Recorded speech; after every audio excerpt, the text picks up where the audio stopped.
Un homme riche vire une fille qui vient frapper à sa porte et voit une photo qu'elle tenait dans ses mains. Une photo qui menace de révéler son passé secret. Clive Wallace profitait paisiblement de son dimanche parfait sans penser que sa journée allait être bientôt gâchée. D'abord, quelqu'un a sonné devant sa porte et personne ne cesse d'empresser de l'ouvrir. Puis, la sonnette a retenti à nouveau et Clive a crié sur la femme de ménage, Francisca. « S'il vous plaît, allez voir ça ». Puis il s'est souvenu que Francisca était en vacances, alors il a marché jusqu'à la porte en grognant et l'a ouverte d'un coup sec.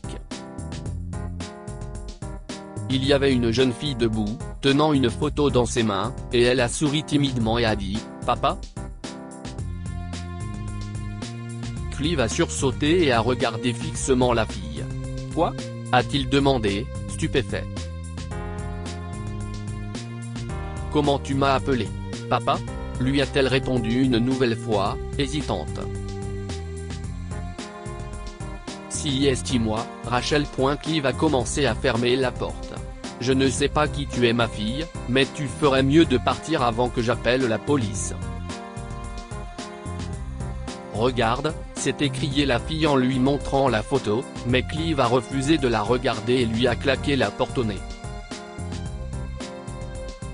Quelques secondes plus tard, la photo a volé à travers la fente à lettres de la porte d'entrée et a atterri au pied de Clive. Il s'est penché pour le ramasser et allait le froisser dans son poing quand il a été attiré par le regard de la femme qui se tenait à côté d'une version plus jeune de lui-même sur la photo.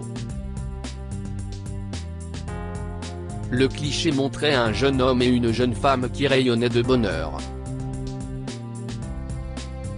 La femme avait des marguerites dans les cheveux, et il se tenait devant une chapelle de campagne délabrée. Il tenait également une pancarte imprimée à la main qui proclamait « Vive les mariés ». Clive a soudainement été emporté par les souvenirs, des souvenirs qu'il ne voulait pas ressasser. Rien ne pouvait gâcher sa merveilleuse vie. Rien. Pendant que Clive fixait la photo qui menaçait de gâcher son existence idéale, Rachel descendait en titubant la large allée menant au manoir majestueux. Rachel s'est assise sur le trottoir, les larmes coulant sur ses joues.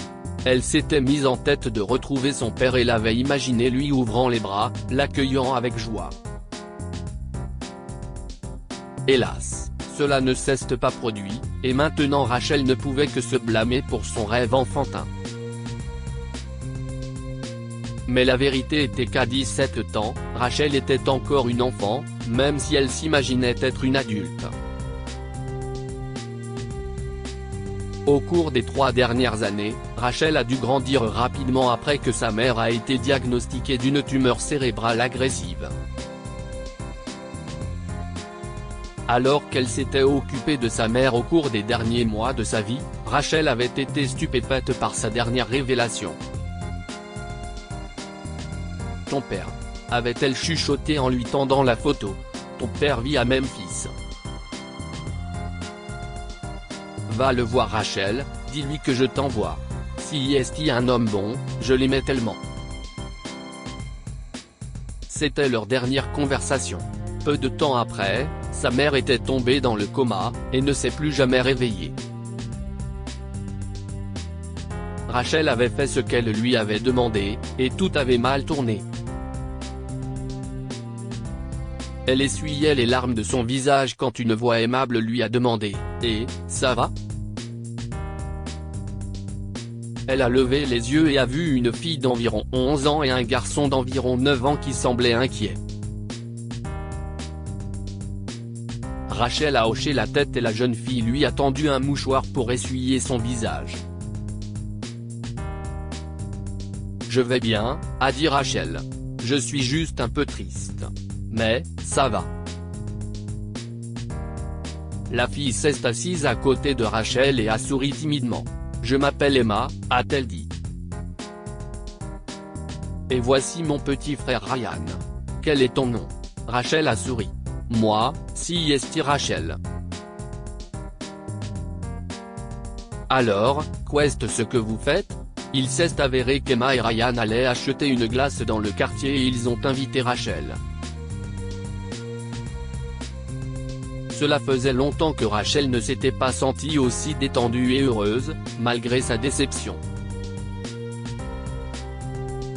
Ils ont discuté et joué pendant un moment, puis Rachel a proposé de raccompagner les deux enfants chez eux.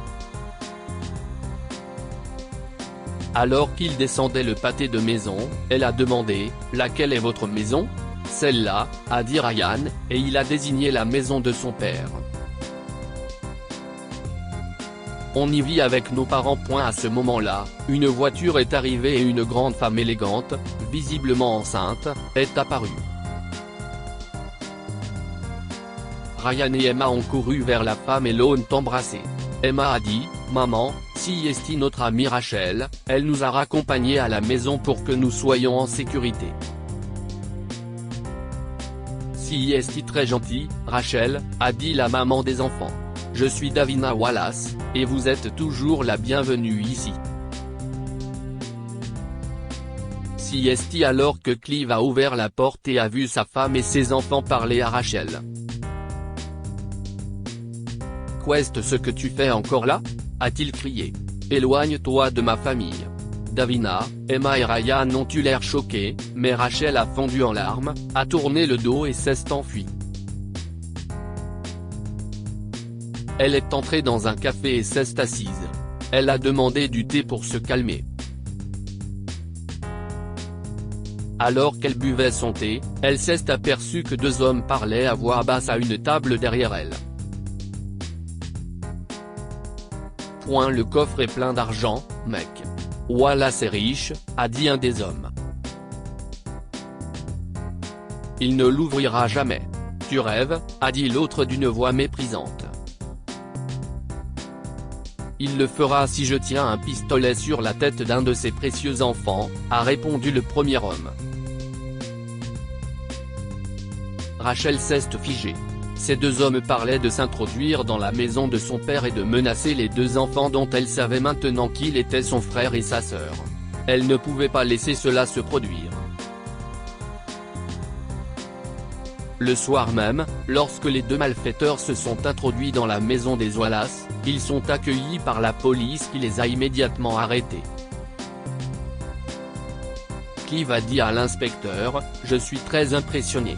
Vous avez probablement sauvé la vie de ma famille. » Non, a dit l'inspecteur. Cette jeune femme était l'héroïne.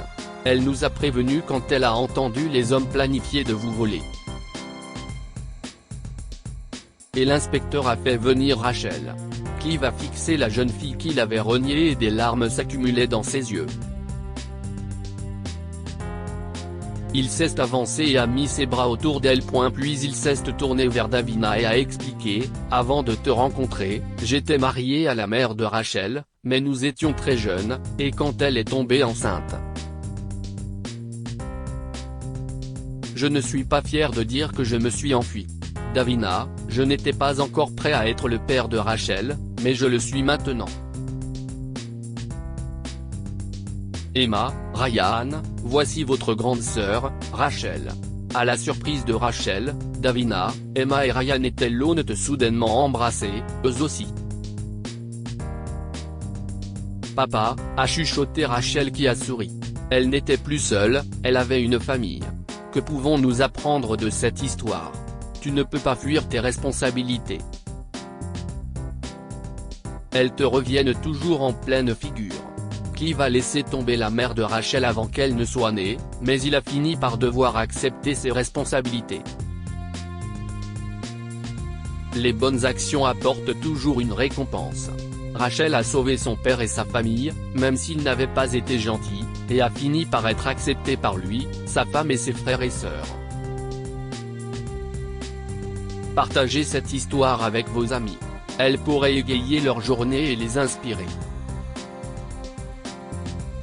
Lire aussi, mon fiancé a rencontré un garçon à notre mariage et a appris qu'il était mon fils. Histoire. Abonnez-vous à Amomama sur Google News.